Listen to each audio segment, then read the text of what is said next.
বন্ধুরা, দেখুন আমার ফোনে এখন ইউটিউব একদম ঠিকঠাক চলছে। কিন্তু একটু পরেই আমি দেখাবো কি হয় যখন মোবাইলের ডেটা শেষ হয়ে যায়। অনেকেই বলেন একটি ভিপিএন অ্যাপ ব্যবহার করে আবার ইন্টারনেট চালানো সম্ভব। এই দাবিটি কতটা কাজ করে সেটাই আজকের ভিডিওতে দেখে নেব। তাই ভিডিওটি শেষ পর্যন্ত দেখুন। এখন দেখুন আমার মোবাইল ডেটা শেষ হয়ে গেছে।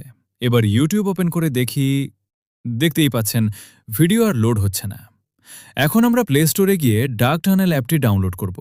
ডাউনলোড হয়ে গেলে অ্যাপটি ওপেন করুন। প্রয়োজনীয় অনুমতি চাইলে অ্যালাউ করে দিন। এরপর অ্যাপের কানেক্ট বাটনে ট্যাপ করুন এবং কয়েক সেকেন্ড অপেক্ষা করুন যতক্ষণ না সংযোগ সম্পূর্ণ হয়। এখন আবার ইউটিউবে ফিরে আসি।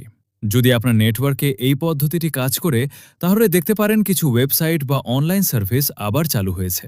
তবে মনে রাখবেন, এটি সব মোবাইল অপারেটর, সব সিম বা সব এলাকায় একইভাবে কাজ করবে এমন কোনো নিশ্চয়তা নেই।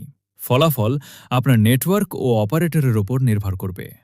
আপনি যদি এই ধরনের টেক টিপস, মোবাইল ট্রিক্স এবং নতুন নতুন অ্যাপের রিভিউ নিয়মিত দেখতে চান, তাহলে এখনই চ্যানেলটি সাবস্ক্রাইব করুন। ভিডিওটি ভালো লাগলে একটি লাইক দিন আর কমেন্ট করে জানান আপনার ফোনে এই পদ্ধতিটি কাজ করেছে কিনা। দেখা হবে পরবর্তী ভিডিওতে। ধন্যবাদ।